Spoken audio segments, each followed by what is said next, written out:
queria dizer que achei excelente, né, a ideia proposta por nossa coordenadora, né, de realizar este seminário, o PPGás e a pesquisa antropológica durante a ditadura civil-militar. Né.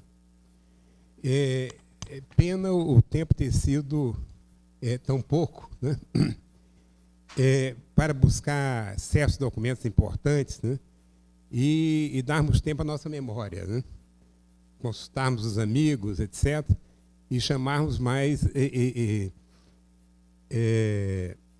chamarmos outras pessoas, né, que também viveram aquela situação, como professores ou alunos. Era muita gente que estava nisso aqui, né?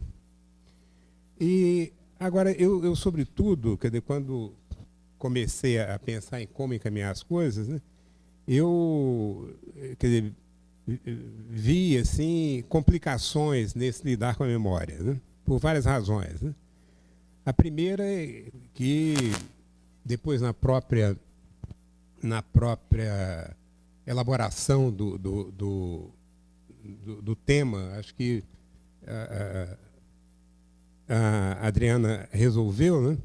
Mas a primeira é que a pesquisa não estava separada do ensino e da vida na instituição e de seus vínculos mais ou menos formais com a universidade e outras instituições, né? Eu acho que já no encaminhamento, no título que você deu, isso foi contemplado, e tivemos aqui depoimentos interessantes a esse respeito, né? A segunda é a diversidade de posições políticas que tínhamos, né, e a diversidade de formas de relacionamento com a política. Eu sempre... Quer dizer, esse negócio de falar de certas coisas é complicado. Eu sempre me lembro da frustração da nossa querida amiga Marisa Soares, né, que, em determinado momento, nós estivemos juntos no INCRA, já na Nova República e tal. Depois, ela voltando ao Rio, aí, trabalhando para o INCRA, encontrou Alberto Passos Guimarães, né, esse grande intelectual e militante do Partido Comunista, figura notável, e ela se entusiasmou com a ideia de escrever uma biografia do Alberto. Quando ela me falou, eu disse: Marisa, eu acho difícil. E não deu outra, né? Ela, depois de 2 meses, entregou os pontos. Porque uma pessoa que viveu a vida toda na clandestinidade, né, em que qualquer palavra poderia envolver outros, comprometer outros, tinha um cuidado absoluto com isso, né? E, então, é sempre delicado, evidentemente, acho que não é o caso de nenhum de nós aqui, mas é sempre delicado a gente evocar determinadas situações, enfim, não só pelas posições políticas diferentes, mas até pessoas, digamos assim, do mesmo lado, você não sabe se acham que é conveniente você mencionar determinados fatos, etc. Estávamos conversando na vinda, no carro, aí, Otávio, esse respeito, né? E é complicado, né? Quer dizer, isso, contar histórias que envolvem outras pessoas, né, positiva ou negativamente, sem o conhecimento, ou às vezes, em alguns casos, a concordância desse outro, né? E, como eu disse, às vezes esses outros já não estão mais aqui, né?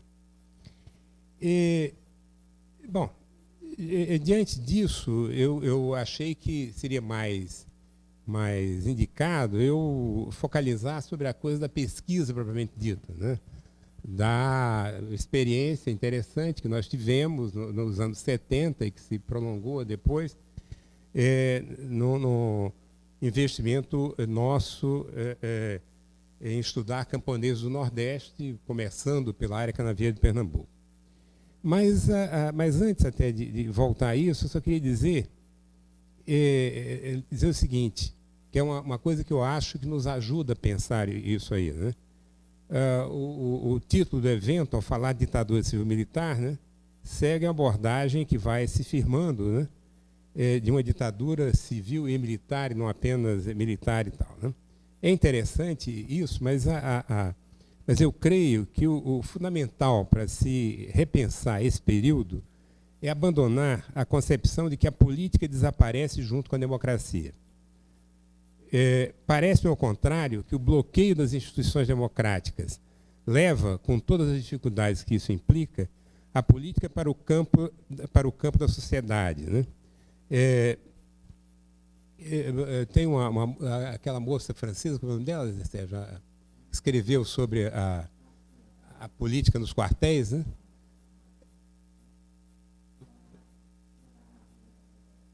Bom,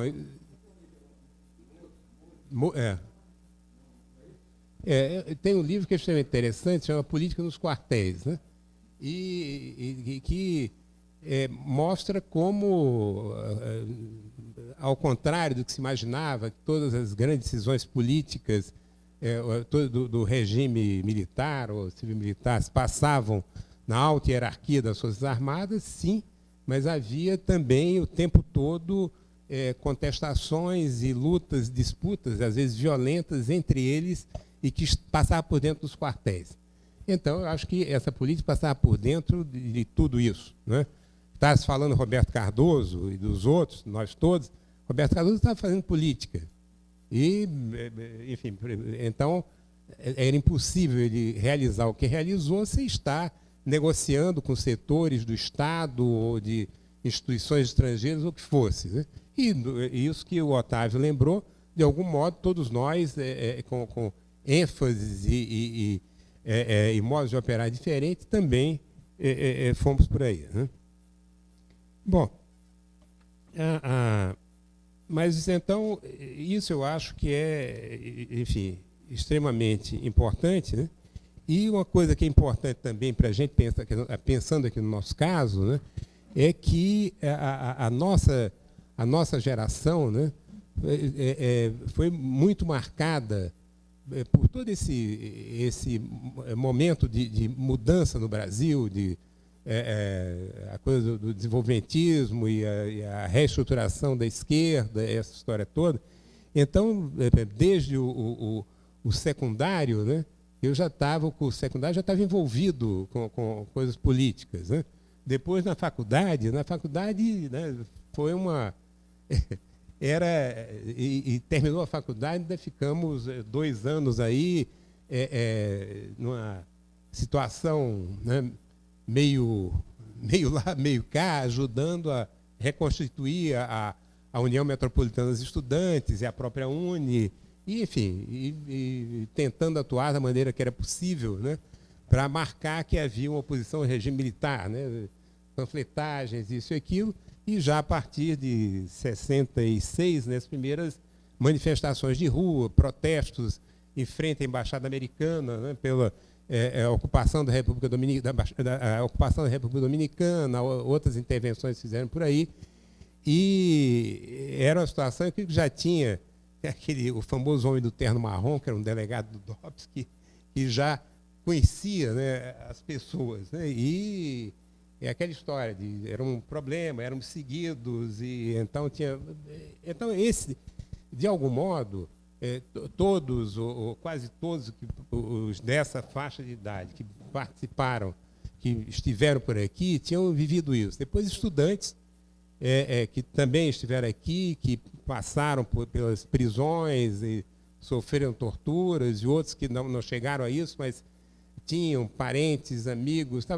Então havia, quer dizer, a coisa da política era, quer dizer, não havia almoço, e que mesmo com uma pessoa mais conservadora, você não falasse de política, daqueles sinais do que estava acontecendo. Era a coluna do Castelo, né, do jornalista Carlos Castelo Branco, no Jornal do Brasil, que era referência. Então, Castro Faria, que era uma pessoa que era tida como mais conservadora, diga-se de passagem, mas que demonstrou firmeza nos momentos críticos, como esse que o Otávio mencionou, né?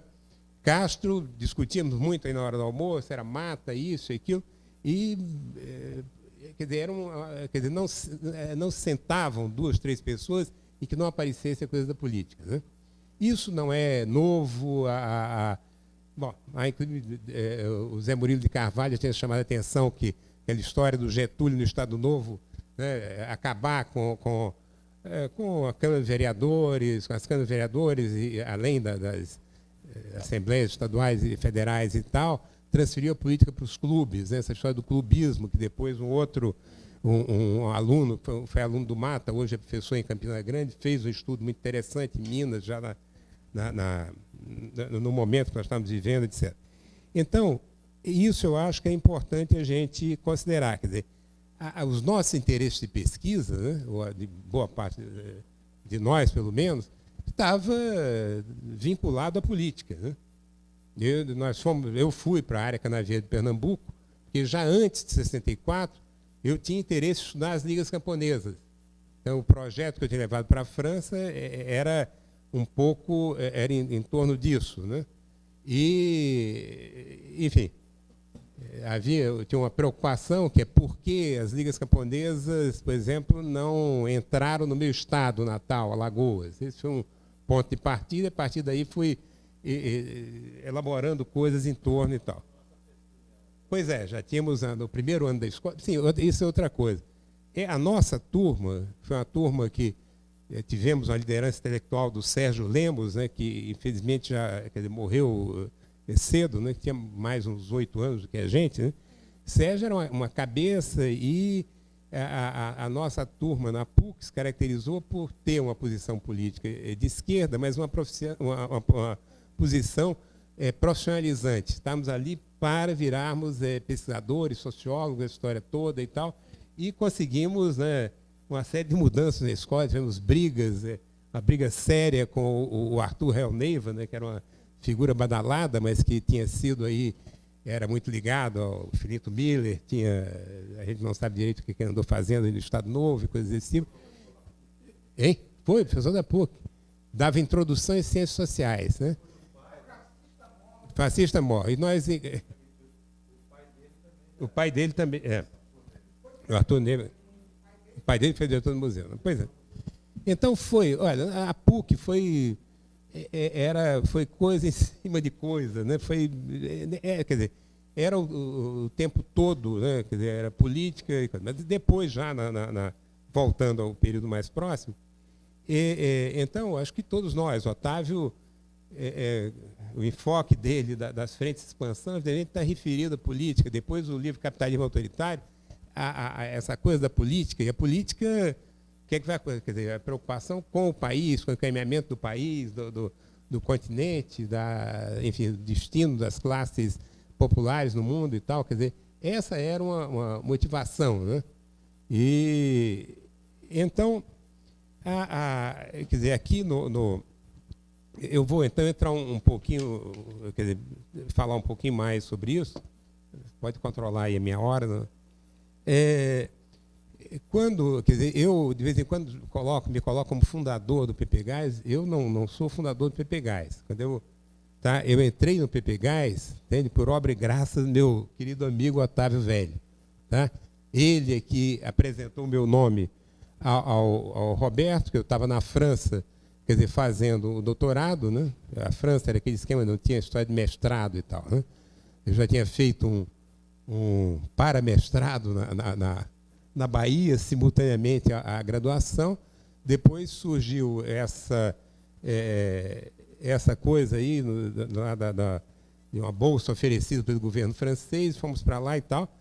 E o Otávio, essa altura, já tinha se ligado ao Roberto, estava investindo nessa direção, e a gente se manteve o tempo todo em contato. E em determinado momento, o Roberto estava querendo montar uma equipe, e para isso precisava ter o título. Né? E ele lembrou que eu estava lá, na ida a Paris, o Roberto entrou em contato, e foi assim que eu vim parar aqui. Então, quer dizer, eu não fui formado no PPGás. Né? Quer dizer, fui formado na medida em que, na interação com os outros, a gente vai se formando também, mas não fui aluno e nem estava nesse momento inicial que o Roberto, o David, Castro Faria e todo mundo partiu para a montagem do programa. Né?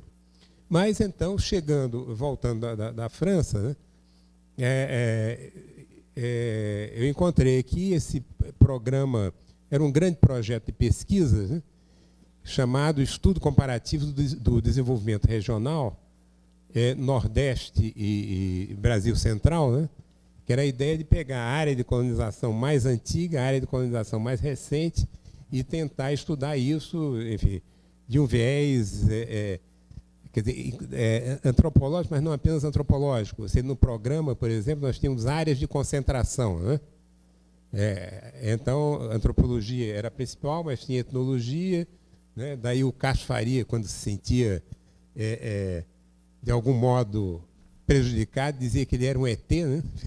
Era da etnologia, né? E eu era SOC, né? Era da sociologia. Mas então encontramos esse projeto que o Roberto e o David tinham elaborado, era muito interessante, e abria espaço para todos nós, né? O Otávio estava lá no Brasil Central, e eu, inicialmente, o Roberto pensou que fosse fazer uma espécie de coordenação de campo, mas no primeiro survey que foi feito, né? Mas houve um atraso na minha tese, né? Houve maio de 68 nesse meio tempo, depois um problema de doença e morte do meu pai, enfim, coisas assim. Houve um atraso, e então eu só entreguei a tese em 69. Cheguei aqui, não tinha ainda o diploma, né? Houve gestões para ver se me mandavam lá para defender, mas eu só consegui voltar à França, né? Ter condições de voltar em 71. Né? Então, colaborei com a pesquisa, né?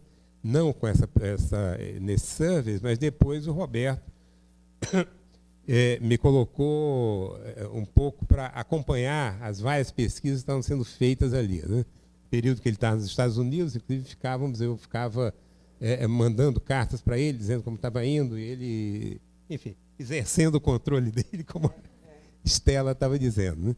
E lá no Brasil Central, o Otávio não tinha ainda tinha o título de mestre, não tinha o título de doutor, né? E no início que não tinha nem o mestrado, foi o primeiro.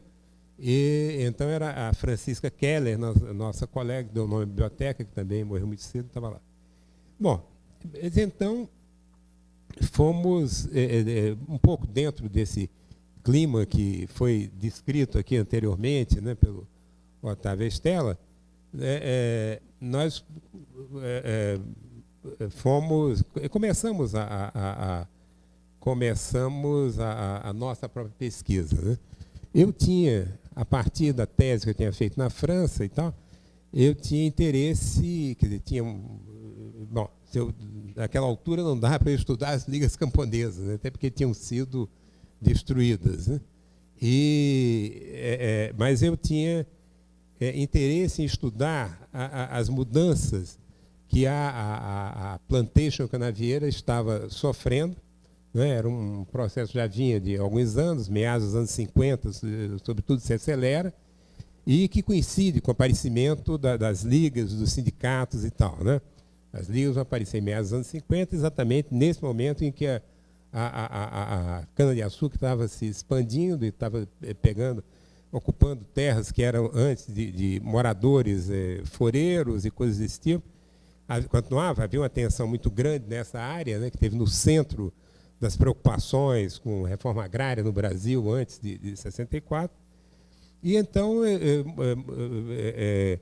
montei, quer dizer, dentro do projetão do Roberto, uma espécie de subprojeto voltado para as transformações da plantation canavieira. Né?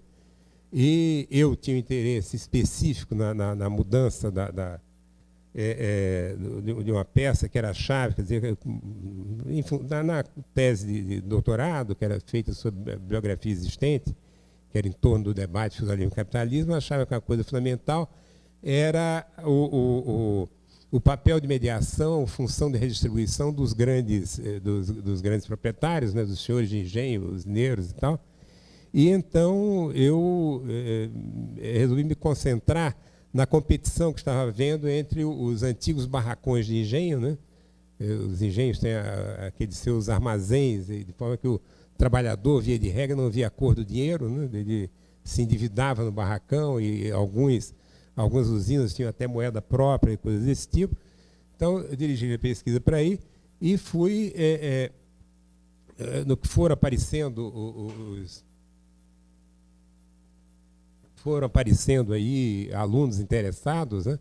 Começamos a cobrir o que chamava o sistema pegando a coisa do Bourdieu, de posições e oposições sociais, caracterizava Plantejo.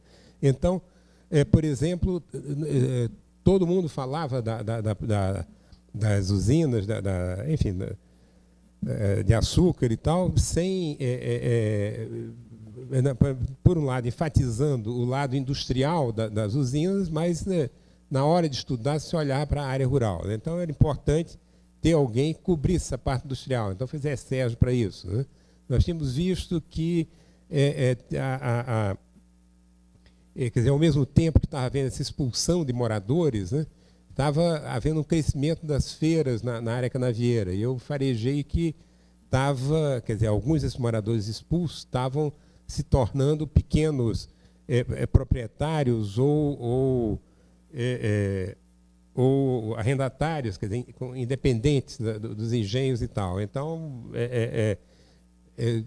na época eu falava de uma espécie de neocampesinato. Então, a Frânio foi ver esse processo na Mata Sul de Pernambuco, divisa com a Agreste. Beatriz Herédia, infelizmente não está aqui, porque está doente, está hospitalizada. Beatriz Herédia foi fazer isso na Mata Norte. E assim fomos dividindo, mapeando as coisas. Fizemos um acordo com o David Maybury Lewis, que nesse momento estava no Nordeste, e o David estava interessado em estudar a elite pernambucana, e então pedimos para ele cobrir também, quer dizer, essa parte de senhores de engenho e usineiros, a história toda, porque era impossível, acho que até hoje você entrar pelos dois lados, tendo uma área polarizada como como essas áreas de plantation. Né? Então, nós cuidamos dos de baixo, né? e o David ficou de cobrir do lado dele, pelo menos ter acesso maior a esse pessoal. Claro, no primeiro momento de pesquisa, fizemos entrevistas em algumas usinas, com alguns usineiros e senhores de engenho, a história toda, mas entrevistas mais formais, limitadas, portanto. Né?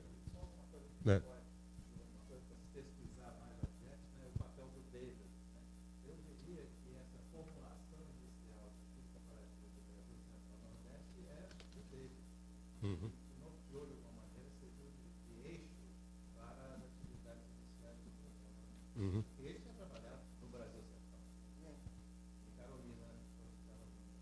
Isso.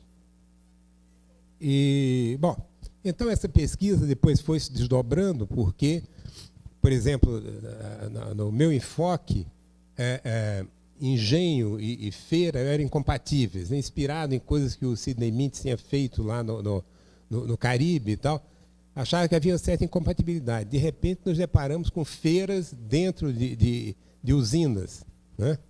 E, para nós, havia também uma compatibilidade entre cidades e engenhos. Né? E encontramos vilas reconhecidas oficialmente como tais dentro de terras de engenhos. E aí fomos colocando pessoas para estudar especificamente essas que seriam as exceções. Então, a Marie-France Garcia foi estudar um Bacurau, como eles chamam, que é uma feira de usina. Entende? A Doris, já um pouco mais adiante, foi estudar uma dessas vilas que ficava na divisa de um engenho, que uma parte dela estava dentro do engenho, mas que estava em cima de uma figura nova que apareceu para nós, que foi a Terra de Santo. E com isso nós fomos ampliando esse mapa. Esse não é o tema aqui hoje, eu estou querendo só dar uma ideia. Bom, quando nós saímos daqui a primeira vez, foi no final de 69, né? Foi marcada uma reunião da equipe. Né? Nessa época, Estela estava na Paraíba, né? Estudando a nova burocracia paraibana. Né? Que tinha esse papel de coordenadora daquela coisa que estava lá, tinham alguns alunos. Tinha o Jean-Pierre Bombard, que era um francês também que estava passando um período aqui, estava lá. Nesse momento, bom, tinha o grupo que estava no Ceará, com com a Neuma Guiar e o Roger Walker, na época marido dela, e, enfim, alguns outros pesquisadores cearenses, Rosilene, né, que estava também nesse grupo, tinha a outra menina que foi para o Rio Grande do Norte, mas depois desistiu da pesquisa. Então o grupo estava distribuído, né? André Loyola, que naquele momento ainda estava pensando em estudar e participou do primeiro survey em Pernambuco, depois mudou o tema de tese. Havia um grupo grande e tal. E foi marcado uma dessas reuniões, e então foi o momento assim, de fazer, da primeira entrada em campo, né? Então eu fui com a Lígia numa Rural Willis aqui, que o programa tinha, né? E o que eu queria dizer é assim, nesse momento, me lembro, quer dizer, nós entramos em Pernambuco, me lembro que estávamos passando, atravessando, saindo de Alagoas, entrando em Pernambuco, né? Quando ouvimos no rádio a notícia do assassinato do Marighella, se não me engano, no dia 2 de novembro de 69. E isso, inclusive, via que na estrada, né, policiamentos reforçados em vários lugares, e essa história. Então, esse era um pouco o clima, né, na coisa.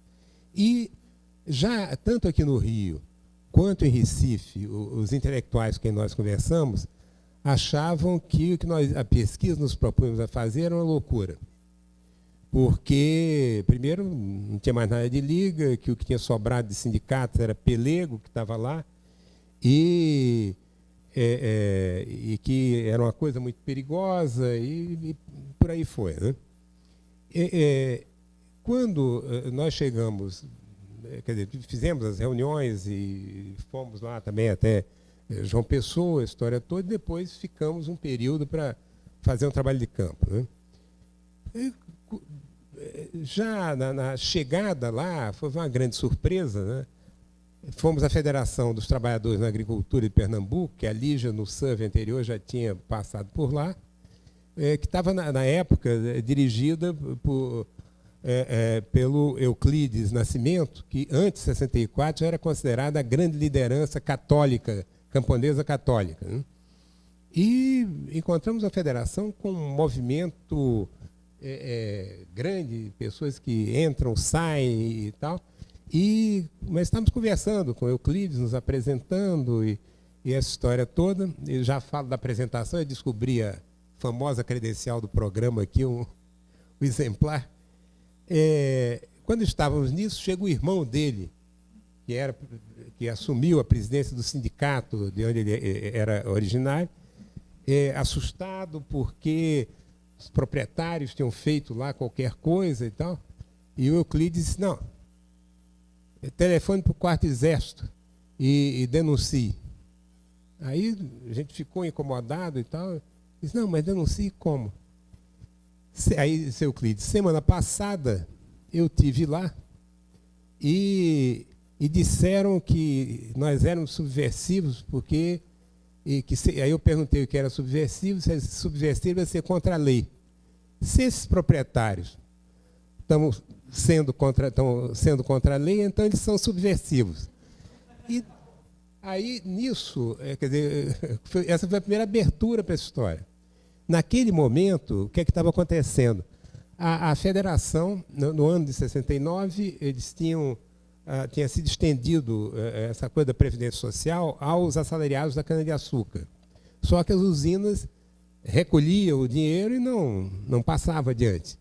E a federação caiu em cima e fez uma campanha em todo o Estado, e por aí veio. Mas até aí, a coisa ainda me impressionou tanto. Quando chegamos no interior, né, aí fomos prevenidos, né? Deixa eu só mostrar aqui a vocês uma peça importante.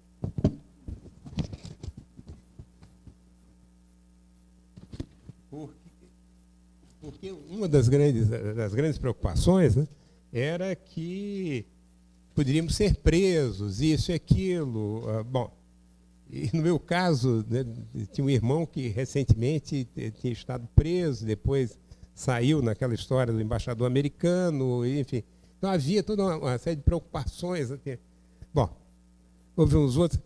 E então o Roberto Cardoso, quer dizer, foi uma carta foi padronizada, né? E aqui tinha um papel aqui todo, né, encorpadinho, que era bem grandão lá em cima, às autoridades brasileiras, né? Declaro para os devidos fins que, aqui no caso eu, pesquisador do Programa de Pós-Graduação de Antropologia Social do Departamento de Antropologia do Museu Nacional, vai ao Nordeste brasileiro a fim de realizar pesquisas sobre os mercados locais, não sei o quê, nos termos do projeto Estudo Comparativo do Desenvolvimento Regional.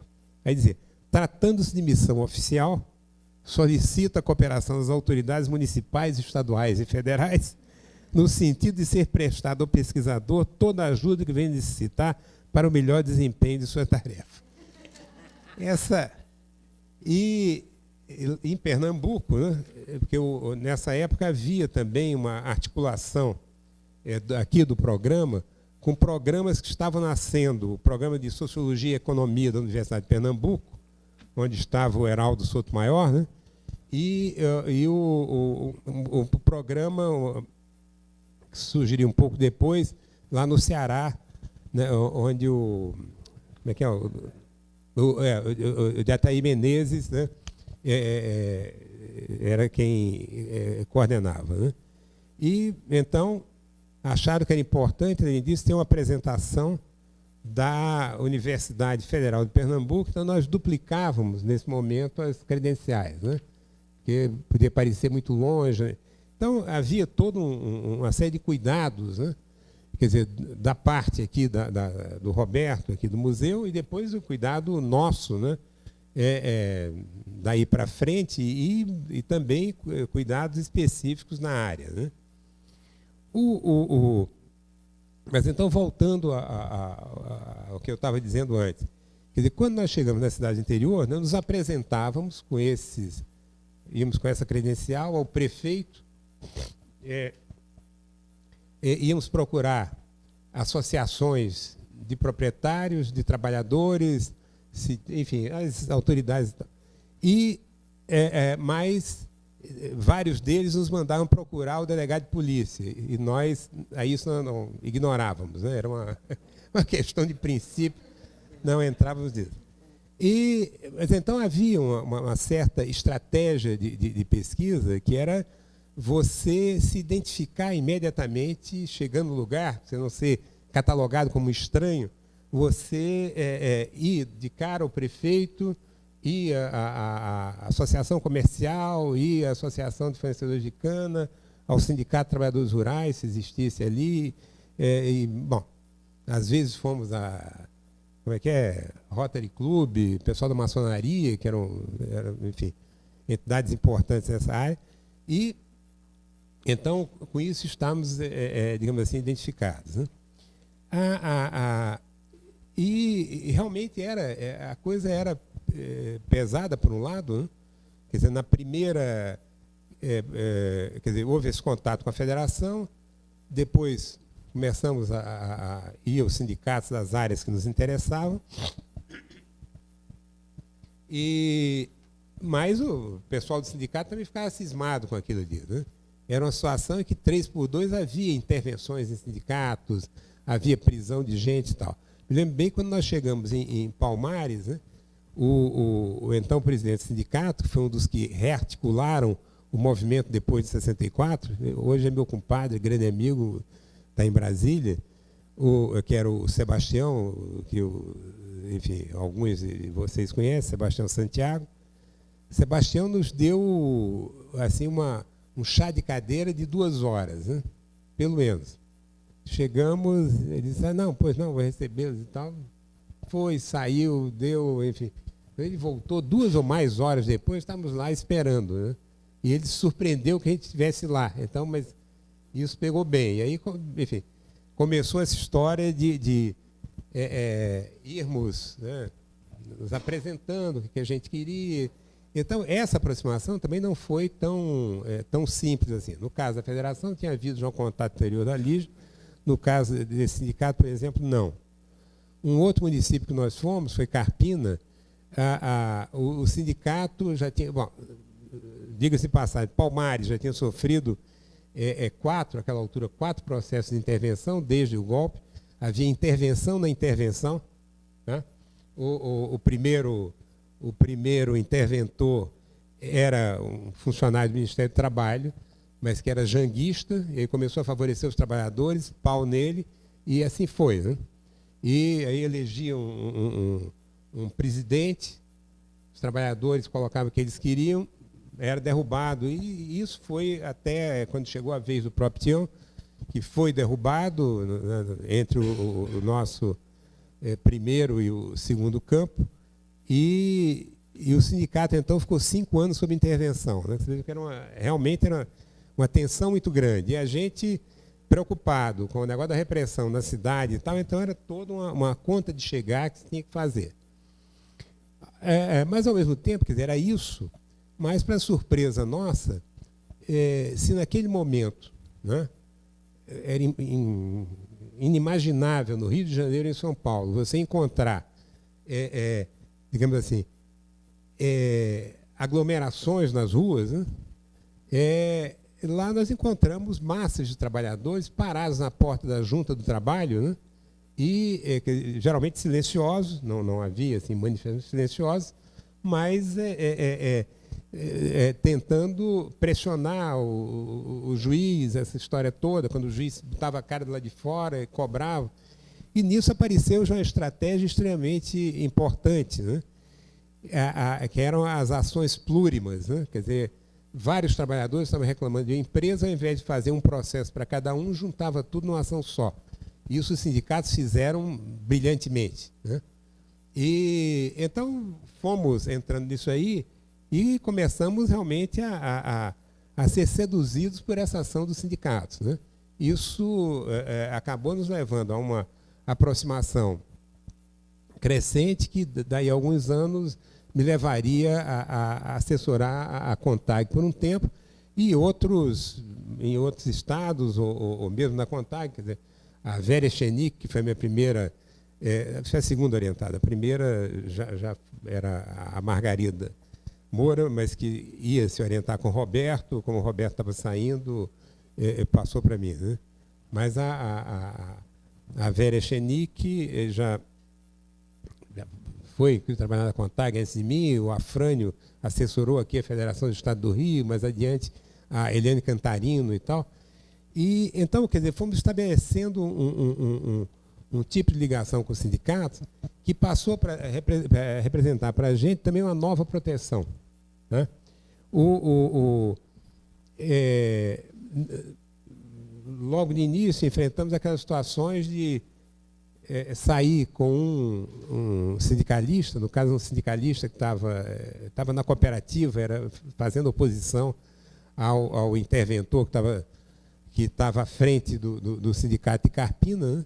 E na primeira, tinha a história também, além das coisas de cana-de-açúcar, tem os granjeiros, né? Primeira situação de saída, de ida a campo, visitar o campo assim, com ele parou numa granja para questionar lá determinada coisa e começou um bate-boca com o proprietário, né? E o proprietário viu que eu não era camponês, né? E então começou a buscar apoio no que ele dizia. Assim, o senhor não acha isso? O senhor não acha isso? Coisa. Eu quieto, não, mas eu estou falando, o senhor não acha isso? Eu digo, não acho. Aí, essas coisas que foram criando uma confiança, né? E foi também nos dando pistas para passar aos outros, aos que estavam fazendo pesquisa junto, de como a gente proceder, né? Então, adotamos, isso foi, essas coisas, estou misturando aí momentos, quer dizer, houve, num primeiro momento, foi isso que eu estou contando, mas já na segunda ida a campo, já Afrânio, Zé Sérgio, Beatriz, estava todo mundo por lá, né? E então tinha um esquema de você não deixar, quer dizer, a gente não podia passar mais de 48 horas sem dar algum sinal, né? Porque não sabia o que ia acontecer. E de 15 em 15 dias nos reuníamos, esse foi um processo. Por outro lado, ficou claro, isso que eu ia começando a contar e pulei, quando nós chegamos em Palmares, uma das coisas que o Sebastião nos cobrou, e ficou sondando isso e aquilo, ele logo disse, não, eu estou querendo saber o que vocês querem aqui e tal, porque acabou de ser preso um militante da Ação Popular que tinha vindo aqui e tinha se disfarçado de camponês e acabou sendo preso e junto com ele foram presos também vários camponeses e eu digo, não entende, a pesquisa, não estamos dizendo a você que somos pesquisadores, não estamos querendo, tá, porque foi também uma opção da esquerda na época, era o pessoal e viver como operário nas fábricas ou como camponês e tal, para tentar desenvolver o seu trabalho, né? E aí surgiu um problema que era a preocupação com o prejuízo que a gente poderia causar, entende? Aqueles que a gente estava estudando, entende? Essa coisa, a responsabilidade nossa com eles. Então, se criou realmente foi se criando, né, uma trama de relações muito interessante. E, por outro lado, quer dizer, caderno de campo não passava, recomendações fomos fazendo de não identificar as pessoas em caderno de campo e não acumular material.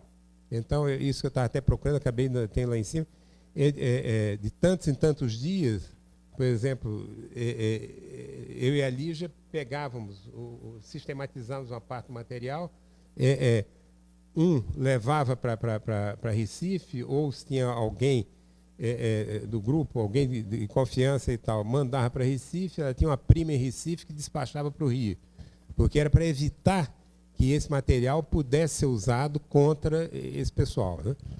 E eu, pessoalmente, não tive nenhum enfrentamento assim direto com a repressão. A Vera Echenique chegou a ter um problema logo na primeira ida ao campo, dela e do Luiz Maria Gatti, também, que era outro aluno, um argentino, que estava querendo estudar o sindicalismo. A Vera estava estudando conflitos, essa história toda. E, então, ela teve lá, foi abordada em determinado momento por coisa, mas conseguiu safar com a ajuda do próprio pessoal do sindicato e tal. E numa ida posterior minha, eu fiquei um período lá, depois, quando voltei para o Rio, um dia toco o telefone, era o presidente do sindicato de Carpina, o Antônio, dizendo, Moacir, você tem aquele papel que você me trouxe aqui, que era a tal credencial, né? Porque o problema é o seguinte, eu estou aqui na casa das irmãs, eram as freiras, tinham tido um colégio lá em Carpina, e que, naquele momento, era uma casa de hóspedes, era um lugar realmente ótimo para você ficar, né? E parece que o DOPS Pernambuco tinha já vivia de olho lá por elas. De vez em quando tinha encontros da igreja, tinha coisas desse tipo. E então eles estavam ameaçando, né, prender as freiras, porque teriam nos dado hospedagem, isso, aquilo outro, né? E o Antônio dizendo, não, olha, eu expliquei a eles aqui que vocês estão fazendo uma pesquisa e tal, aí fui eu, mandei lá com a máxima urgência a tal credencial aí estava dizendo. Então, houve incidentes desse tipo, né? Mais duas coisinhas e acabo. E coisas foram aparecendo, né? Quer dizer, a gente sabia que estava sendo objeto de observação todo esse tempo, né? Bom, não só também do DOPS, ou do que fosse, mas dos grandes proprietários da região. Havia alguns fazendeiros especialmente violentos, né? Que da última que eu saí de Palmares foi uma recomendação que veio por uma pessoa e disse, olha, os caras estão querendo dar um cerco aí, era um senhor de engenho que era capitão da aeronáutica e que estava... Então, quer dizer, era uma tensão permanente, mas felizmente não cheguei a ter nada. E nisso apareciam algumas coisas. Quer dizer, nós ficamos divididos entre essas duas cidades, Carpina e Palmares, e fizemos um mês, ficamos lá quer dizer, 2 meses ou todas, 1 mês no campo mesmo, né, nessa ida no final de 69, depois em 70 voltamos, Lígia ficou 4 meses, eu fiquei 6 meses, dividido entre as duas cidades. Depois, 71, foram a Vera e o GAT, 72, eu voltei, e aí já encontrei o sindicato sob intervenção. E então foi um problema, o acesso que a gente podia ter aos moradores de engenho era via sindicato. Não tinha outro possível. Se você entrasse no engenho, tinha que ser pelas mãos do patrão, então não era possível. Os trabalhadores da rua, não que você podia ir à casa deles diretamente e tal. E então agora surgiu esse negócio da intervenção. E vocês terem uma ideia de como a coisa era, nós fizemos lá a história, fomos às várias associações, para dizer, estamos na cidade, né, a prefeitura, isso e aquilo, e depois passamos no sindicato, passamos sob intervenção, já sabíamos que estava sob intervenção, passamos procurando pelo Sebastião, pelo presidente. Não, está sob intervenção, bom, tá bem, até logo, vamos embora. E depois o interventor foi, um dia estávamos no hotel e vimos uma camponesa que tinha sido informante importante da Lígia 2 anos antes, quando se tinha ido, entrar com a pessoa e sacamos, né? Alguém disse, esse está cheirando o seu interventor do sindicato. E o cara veio assim direto, meio marcialmente, parou na minha frente e ela disse, apresentar o seu fulano, fiquei de pé, né? Cumprimentamos e tal. E ele disse, não, soube que vocês me procuraram no sindicato. Ele disse, nós somos pesquisadores da Universidade Federal do Rio de Janeiro. Aí ele meteu a mão no bolso, eu sou federal também. E nisso se denunciou, porque ele era funcionário do Ministério do Trabalho, mas carteirinha da Polícia Federal. Esse interventor tinha prometido matar o Sebastião. Ele fez a intervenção do sindicato como se ela fosse devida a problemas, a problemas de financeiros, que teve um tesoureiro que tinha pegado dinheiro, fugiu para São Paulo, não sei o quê, e então tentou caracterizar por aí, né? E estava querendo que o Sebastião também sumisse. O Sebastião disse que não sairia da cidade com fama de ladrão de jeito nenhum, né? E fazia questão de se apresentar, acabou sendo usado nos nossos levantamentos das feiras lá como assistente de pesquisa e tal. Enfim, se entrou no esquema desse. Agora, esse cara morava numa espécie de favela que estava lá em Palmares, uma casa até nova e tal, e ele e o cunhado se revezavam, né, com uma espingarda no terraço da casa, um terracinho, né, de entrada. Então, um ia dormir e o outro ficava para garantir a família, né, porque era ameaça direta de coisa. E, bom, então, essa coisa, quer dizer, e a coisa de armas, né, na eleição que eu presenciei, em que se conseguiu derrubar o antigo interventor, estava todo mundo de armas, todo mundo de armas na cintura. Entende? A coisa era muito pesada. Aí você chegando de fora e tal. Né? Mas, enfim, essa convivência, enfim, não há tempo para desenvolver mais, né? Para nós foi muito importante.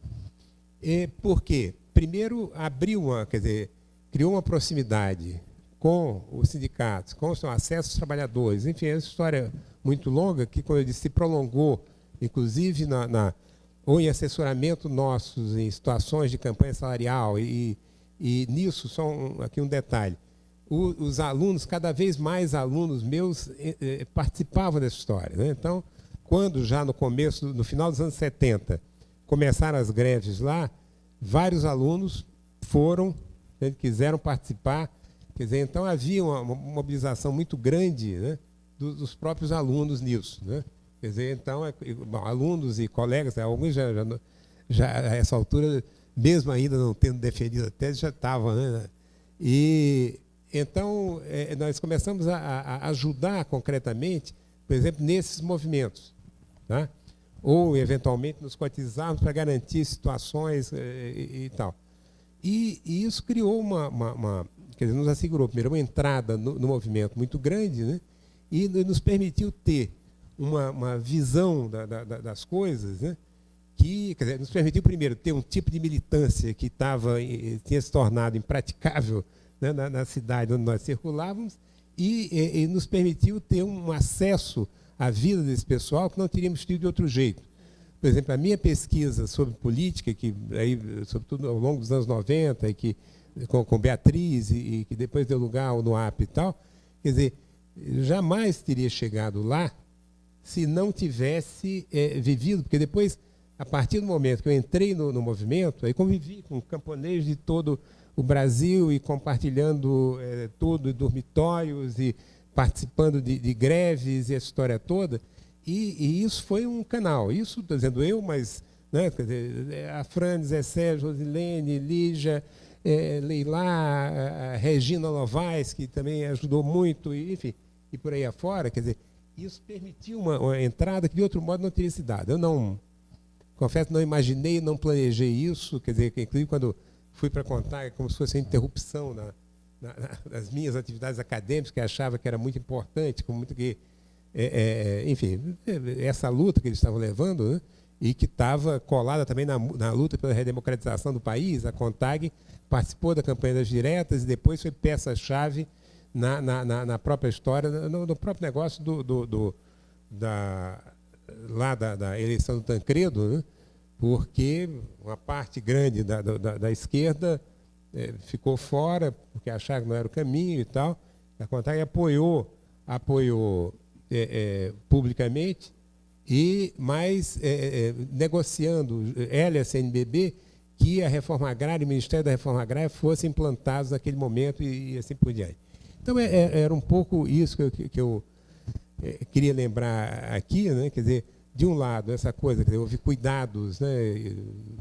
Toda uma série de cuidados, e isso, claro, marcou o trabalho de campo feito, mas talvez a maior, quer dizer, o que foi, digamos assim, a nossa, ao mesmo tempo, a nossa entrada e também a nossa proteção nessa história, eu acho que isso acabou sendo o próprio movimento sindical, né, onde a gente chegava, sabia quem era, e eles também estavam se defendendo o tempo todo dos latifundiários e do próprio Estado, né. Uma última informação, o delegado do trabalho de Pernambuco, nessa época, era o cara que era diretor do DOPS. Foi tirado do DOPS para coisa. E o cara tinha uma quadrilha, montou uma espécie de quadrilha com advogados e contadores em que chantageavam os sindicatos. Eles pediam para fazer a contabilidade e dar assistência jurídica ao sindicato. Se o sindicato aceitasse, estava nas mãos deles. Se não aceitasse, sofria intervenção. Só em 72, se ter ideia, 8 sindicatos, que eram os mais ativos e tal, foi intervenção de uma vez só, né? Então, era um pouco isso. Então, evidentemente, e cada vez que aí se somavam picos aí na repressão nacional, isso era uma preocupação geral, né? E eles, entre eles, também estavam se defendendo, né? Acho que naquele livro que a Marta editou, né, sobre a repressão do campo, vocês têm bons exemplos de como esse pessoal estava se mexendo.